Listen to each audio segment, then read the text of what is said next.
안녕하세요. 해오림교회 김성광 목사입니다. 김성광의 성서 이야기. 오늘은 노아를 한번 살펴보도록 하겠습니다. 중심 성경이요. 창세기 6장에 나와 있는 노아. 노아는 참 의인이죠. 노아의 홍수는 왜 일어났을까요? 그 원인이 뭘까요?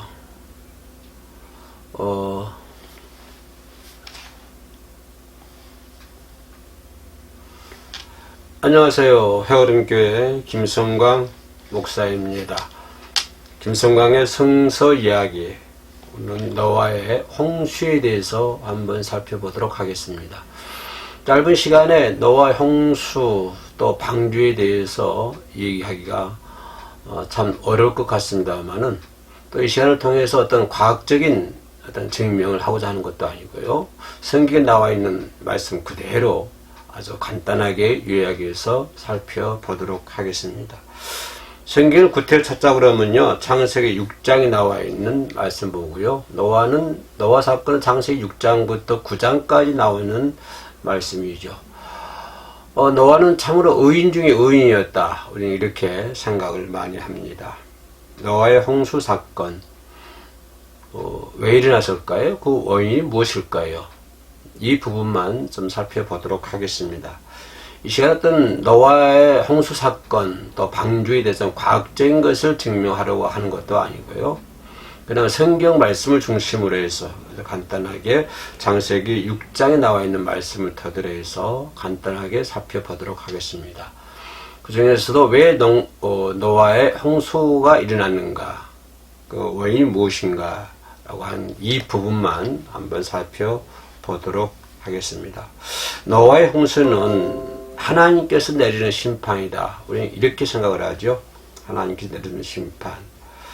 아담과 하와의 범죄 때 내리신 거죠. 아담과 하와. 창세기 9장에 나오는 말씀이니까 창세기 1장은 창조 얘기고요. 창세기 9장에 나와 있어 9장에 가까이서 노아의 홍수 사건이 일어난 거 보면 아담과 하와의 범죄 이후에 내리신 하나님의 심판이었다. 그러니까 두 번째 심판이 하나님의 두 번째 심판이었다 생각해 볼 수 있죠. 첫 번째 심판은 아담과 하와의 범죄 이후에 내려진 심판이고요. 두 번째 심판이 인류 전체에 내려진 이 홍수, 이 사건을 두 번째 하나님의 심판이었다라고 우리가 생각해 볼 수가 있습니다. 홍수가 일어나기 전에 세상 사람들은 어땠을까요? 아마 그때도 창세기 9장에도 여러 사람들이, 수많은 사람들이 아마 살고 있었을 것입니다. 그 당시에 그 사람들이 살아가는 모습이 어떤 모습이었을까요? 정녕 우리가 생각해 본다면 지금 우리들과 삶의 모습과는 차이가 많이 있었겠죠. 그렇지만 어쨌든 간에 하나님께서 만드신 인간이었고요. 아담과 하와의 후손들이었고, 그죠? 사람이 살아간다고 하는 것은 별반 어떤 과학적인 혜택을 받고 좀 편하게 살 수 있고, 배불리 살 수 있고, 과학을 누리며 살 수 있고, 문화를 누리며 살 수 있고, 이런 것과는 좀 차이가 있겠습니다만은, 그러나 그 당시 사람들 살아가는 모습도 우리들의 지금 사는 모습과 똑같이 먹고 마시고 이렇게 살아가는 모습이 별반 다르지 않지 않을까, 그렇게 한번 생각을 해 봅니다. 이 부분까지 우리가 좀 쉽게 이해할 수 있는 부분이고요. 그 다음에 이어질 수 있는 것이 뭐냐면, 그렇다면 왜 그 사람들에게 하나님의 심판이 임했을까? 그죠? 아마 이들은 아담과 하와의 범죄 이후로 아마 무엇보다 중요한 건 사탄이 활개치며 인류는 제약에 빠져들지 않았을까, 그렇게 생각을 합니다. 사탄의 관계로 말미암아 아담과 하와가 제일 범하게 되고, 그래서 하나님의 심판이 임하게 되고, 이런 과정만 보면 사탄의 어떤 속의 목적이 이루지 않았을까? 다시 말하면 아담과 하와를 범죄케 만드는 사탄의 계획, 사탄의 목적이 이루어지지 않았나? 그죠? 그래서 그런 것을 그런 때문에 상세 9장까지 오면서 사탄의 역사는 사탄은 활개치며 활개치고 있었을 것이다. 그래서 사탄의 그 활개 속에 인류는 점점 죄악으로 빠져들어가고 있었을 것이다 라고 하는 것입니다.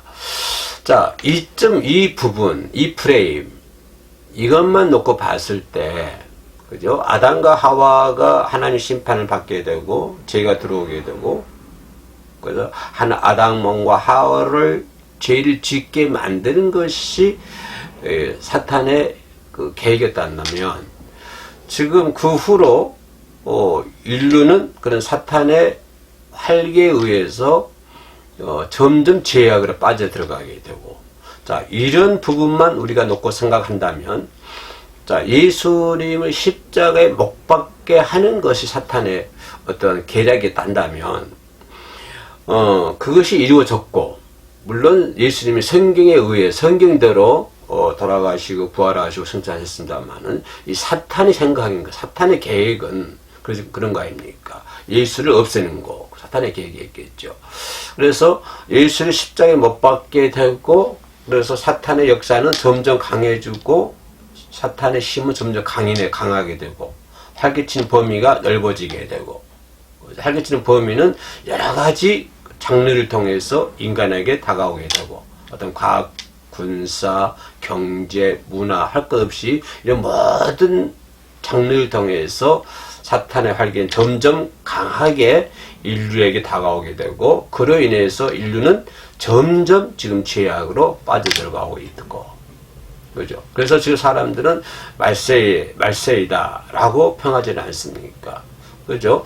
아마 하나님께서 노아 홍수 이전의 모습과 어느 이 시대를 살아가고 있는 우리들의 모습이 똑같지 않나, 그렇게 생각을 해 봅니다.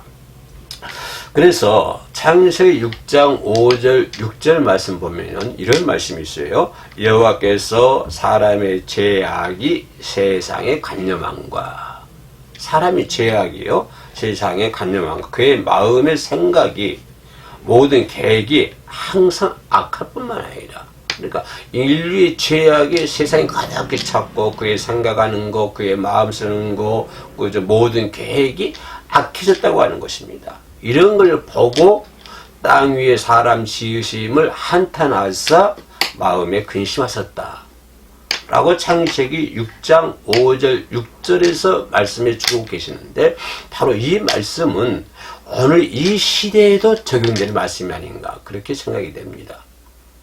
지금 사람들의 생각은, 사람들은 그죠?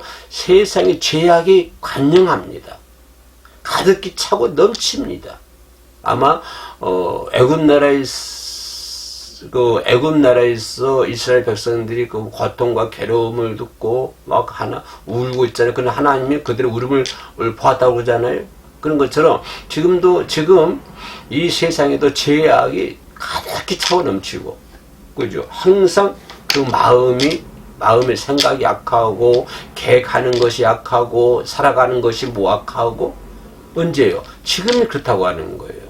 그러니까 지금 이 시대가 노아 홍수 이전의 시대와 똑같다. 뭐 사람이 살고 누리는 것은 좀 편할지 몰라도 세상의 죄악이 간영하고, 생각이 약하고, 마음의 계획이 약하고, 이런 것들이 악하는 것을 그때나 지금이나 별반 다름이 없다라고 생각을 해 봅니다.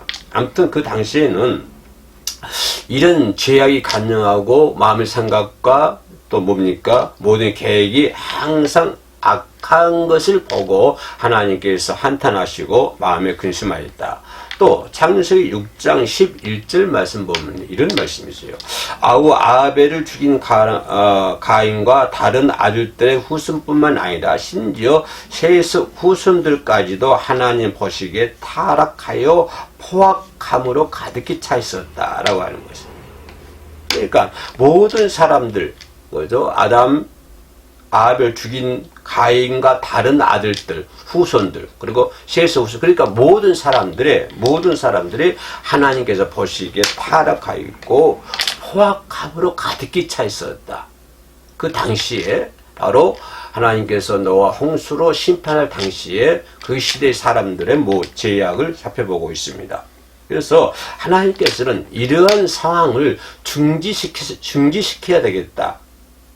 그죠? 중지시켜야만 된다고 하는 거. 왜냐하면 하나님의 사람을 창조하신 목적과 뜻에 어긋나기 때문에, 반대되기 때문에 이런 세상의 죄악이 간영하고 그죠, 포악하고 이런 것들을 이제는 중지시켜야 되겠다 하는 것들을 이제 하나님은 이제 알게 되시는 것이죠. 그래서 중지시켜야만 되죠. 왜냐하면 이대로 둔다면 하나님의 목적과 또 더 나아가서 인간을 구원하시려는 하나님의 계획이 이루어질 수 없기 때문에, 그대로 놔두면 이런 것들, 하나님 주신 목적, 인간을 창조하신 목적, 그리고 또 타락한 인간을 예수 그리스도를 통해서 구원하시려고 하는 이런 하나님의 목적이, 그죠? 이런 것들이, 이런 계획들이 이루어질 수 없기 때문에 이제는 여기서 중지시켜야 되겠다라고 하는 것을 볼 수 있죠. 그래서 하나님께서는 전 지구를 홍수에 일으켜서 온 세상을 물로 깨끗하게 심판하는 것을 볼 수가 있습니다. 물로 깨끗 심판하고 다시 출발하려고 하는 하나님의 계획을 가지고 계셨던 것이죠.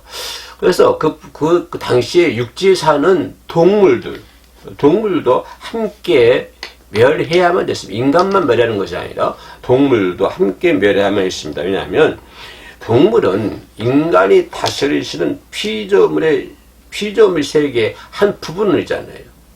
그죠? 한 부분으로 창조됐기 때문에 그들을 인간과 함께 없애는 것은 모든 주권은 하나님께 속해 있다라고 하는 것을 말씀해 주고 있는 것입니다. 그래서 창세기 6장 7절에 이런 말씀이 있어요. 가라사대 나의 창조한 사람을 내가 지면에서 쓸어버리되, 그죠? 사람으로부터 육축과 기는 것과 공중의 새까지 그리하리니, 이것은 왜 공중의 새 모든 육축을 왜 쓸어버리냐면은, 왜냐면은 내가 그것을 지었음을 한탄함이라. 그러니까 이 동물들도 사람들의 어떤 피조물의 한 부분이기 때문에 이것도 전부 다 쓸어버린다고 하는 것이죠.